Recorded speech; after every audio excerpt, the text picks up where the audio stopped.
people who subscribe to this been waiting on this video, and here it is. Dave Meltzer's sources revealed.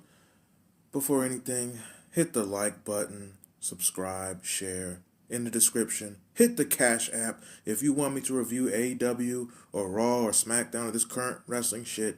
You gotta hit the Cash App or I'm not wasting my time. But anyway, back into this.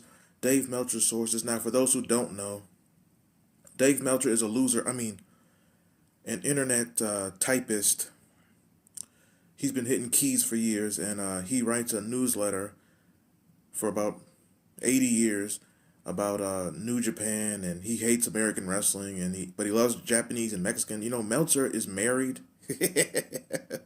I can't believe he's not married to a Japanese man, but he's actually married to a American woman. I'm shocked. I'm pretty sure. I would have sworn Meltzer's wife's first name would be Tanahishi or Takawa or Morashima's or some shit, but no, just some regular honky or Jew, whatever. But Dave Meltzer, he writes a newsletter.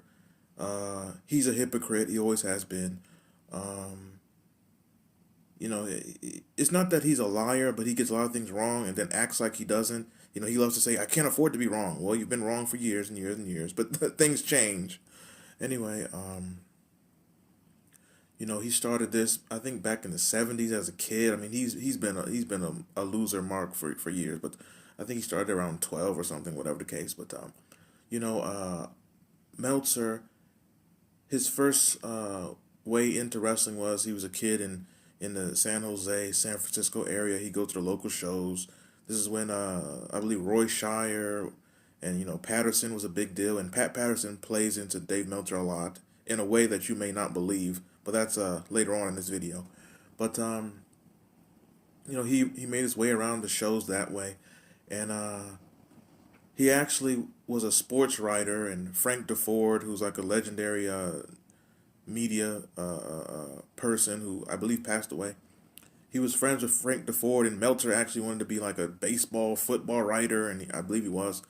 But then he dropped that and wanted to be a dirt sheet writer on wrestling, a nosy, gossiping male. So anyway, Meltzer, he got in contact with promoters. There were actually promoters who would give him inside info, which sounds stupid to me. Promoters in Texas and so on, and throughout the country. Indie promoters. This is before ECW. But when I mentioned ECW, Paul Heyman, he's definitely one of his sources. Always has been. They're both Jewish, whatever. That I'm sure that's a part of it. But one of Meltzer's biggest sources was always Heyman. Always Heyman. Heyman would bury everyone to Meltzer for years and years and years, especially Bischoff and WCW. Cornette was always a big source, and that makes no sense because Cornette to this day complains about wrestling being exposed, but the whole time he's giving Meltzer information. Conan was always a big source. When Conan was heavy in Mexico and WCW, to this maybe not to this day, but to the mid 2000s, Conan was always a heavy source. Mike Tenay was a source. Brian Pillman, Pillman would be pilled up, drugged up, and he'd be talking to Meltzer at 2, 3 in the morning after Raw tapings and Nitro tapings and complaining, and he'd go from one company to the next, and he'd complain, and he's in WWF saying, "I wish I was back with Bischoff because I don't like WCW, but they would pay me this much, and I'd get this type of a push now," and all this stuff. Pillman did not like Ric Flair. Flair was a booker who, I guess, buried him or whatever, but Pillman was a heavy source. A lot of Meltzer's sources when it came to wrestlers, they were high, drunk, pilled up at 3 in the morning, complaining after a TV taping. Lance Storm was a source. I can't stand Lance Storm. That coward, that cocksucker.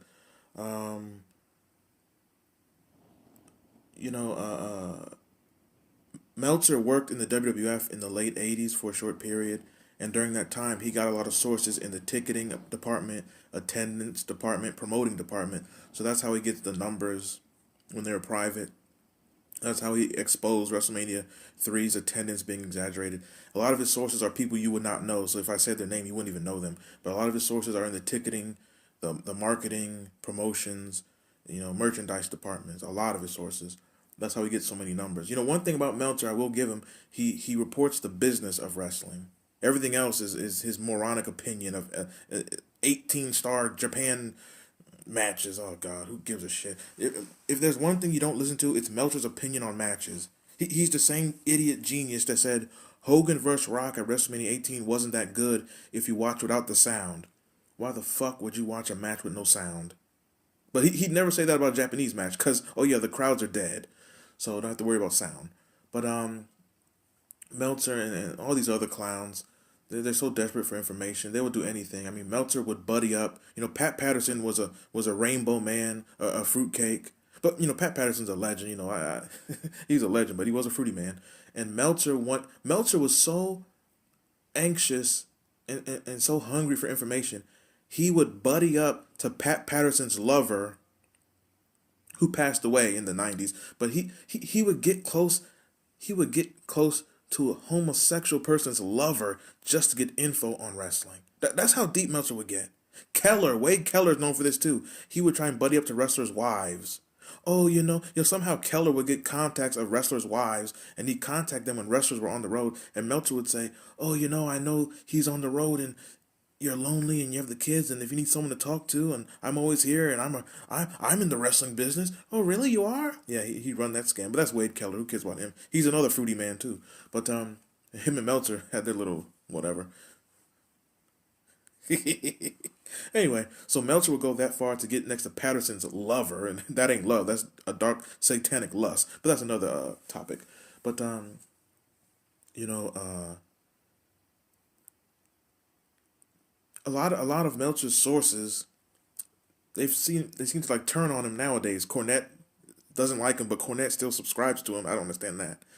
Um, Conan, he sometimes takes shots at Meltzer now. You know, and Meltzer and Alvarez, Brian Alvarez is Meltzer's fluffer, his paper carrier, virtually. Alvarez, he tried to like get information from Benoit before he passed. Jericho tried to buddy up to them too. Um, Bradshaw would famously say that there are wrestlers who would feed him fake information, and then you see it in his dirt sheet, and they'd be like, "We can't believe he actually posted this or wrote this up." So people have always worked these dirt sheet marks. Um, Dave Lagana, who was a writer on SmackDown, he's the one who would give the ECW results at the shows in the '90s, and then he ended up becoming a writer for SmackDown. So he was giving Meltzer information. He was a subscriber. He used to write. Meltzer used to post his columns in the Observer. Court Bauer, he used to give information too. Court Bauer would be a writer for WWE, and he would give information. He would leak a lot of the return and stuff. It's like, why would you work there? Why are you giving? It's like, I don't understand that. You work for the company, but you're giving all the inside shit of what's going to happen. I don't understand that.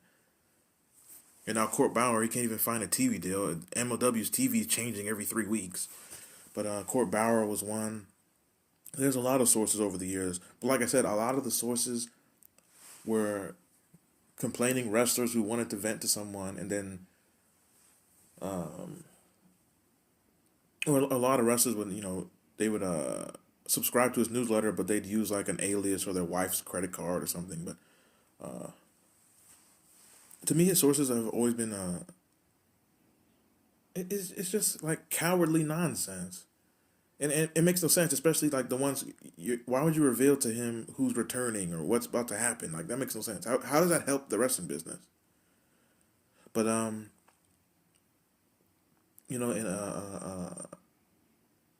there were times when Vince McMahon, according to Keller and Meltzer, Vince McMahon would call them and ask them if things would work. Yes, Vince McMahon, he needs to call Dave Meltzer, Patterson and Pritchard and the ratings and attendance. That's not telling us anything. We need to know, Dave Meltzer, do you think this would work? But and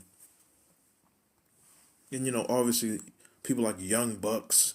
Part of the reason why he puts these people over so much is because the reason why Meltzer loves the Young Bucks so much is because when Meltzer's father passed, the Young Bucks named their move after him.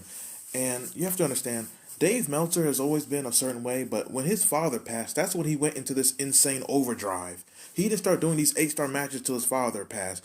It's like the way he coped with that was, I'm going to get insanely deep into wrestling, and I'm going to overly praise what I like and overly criticize what I don't like. So that's what that did something to him psychologically. You can't deny this, and like Dave Meltzer, who's like, he acts like a scorned lover. If you criticize him, if you don't like him, if you call him out, all of a sudden, yeah, you're horrible and you shouldn't be in this business. And he's one of the people who led this way of, he used to call Ultimate Warrior the anabolic warrior.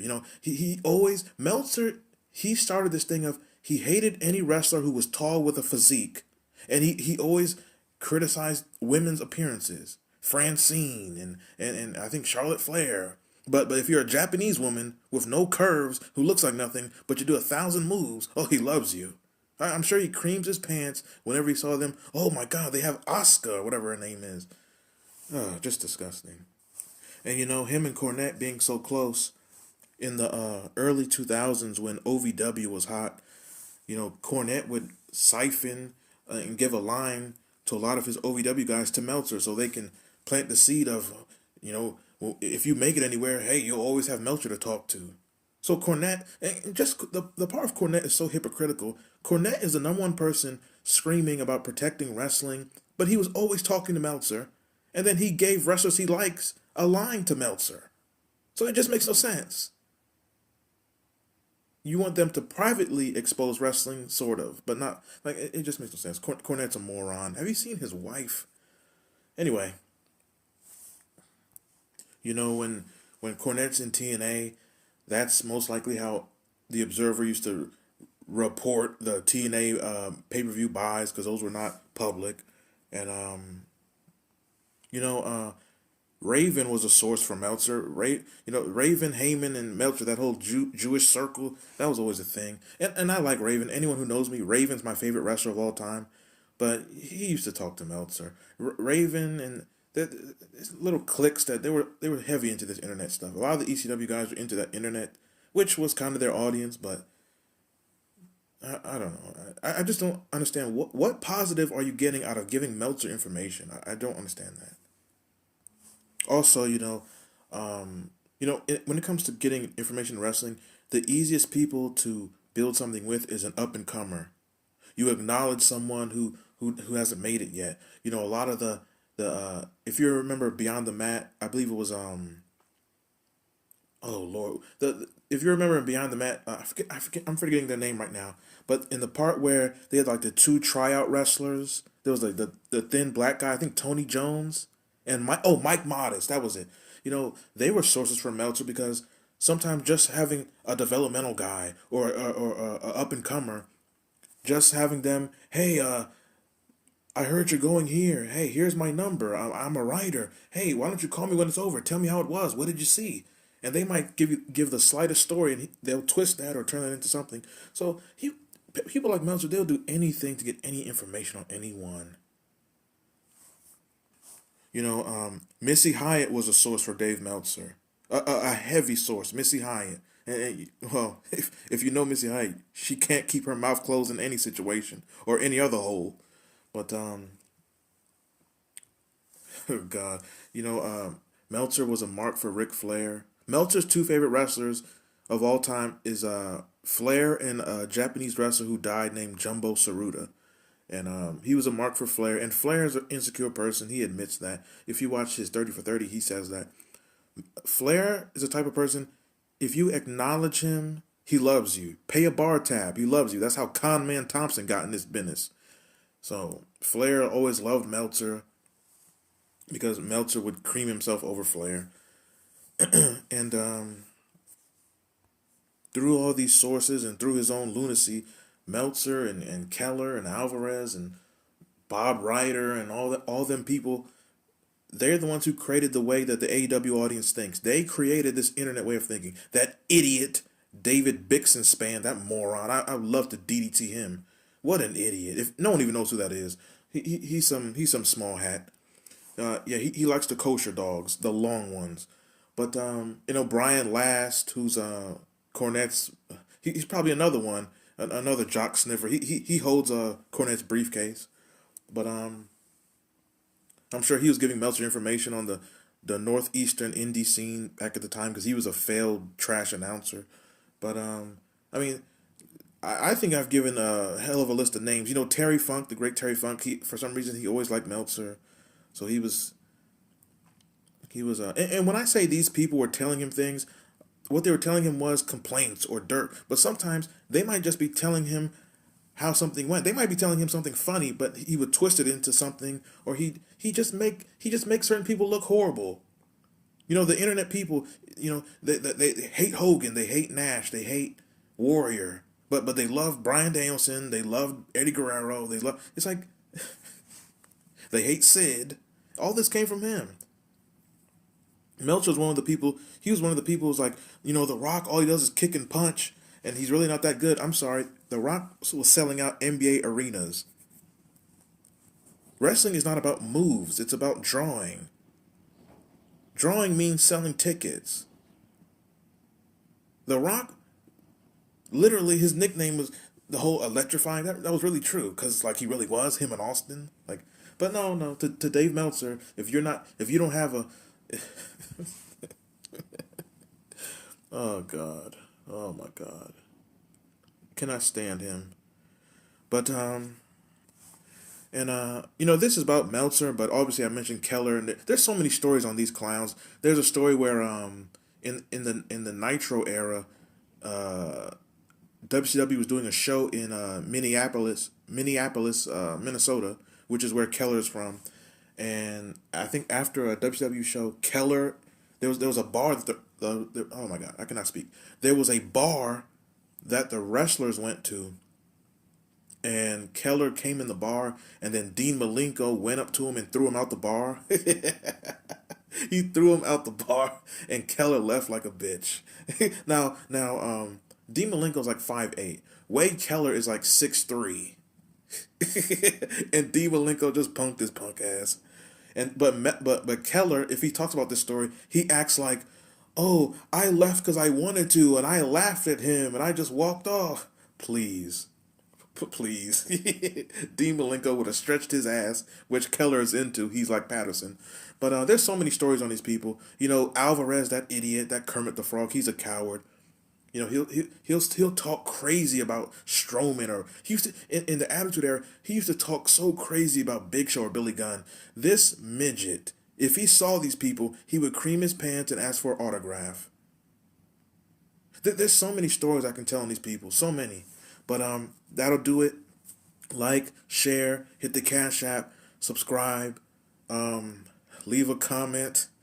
If you want me to review anything, like I said, hit the Cash App. I can't stand current wrestling. I have a lot more content coming. And that is it.